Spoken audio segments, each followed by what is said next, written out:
রমজান মানে নাজাত পাওয়া আরো যাওয়া পানা। রমজান মানে মুছে ফেলা জীবনের সব গুনাহ।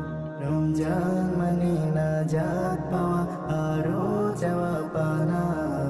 রমজান মানে মুছে ফেলা জীবনের সব গুনাহ।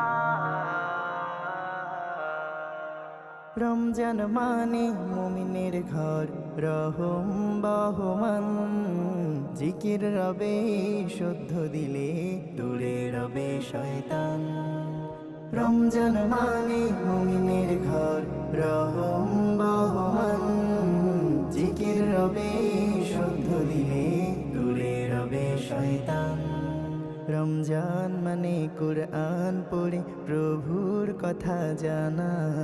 রমজান মানে মুছে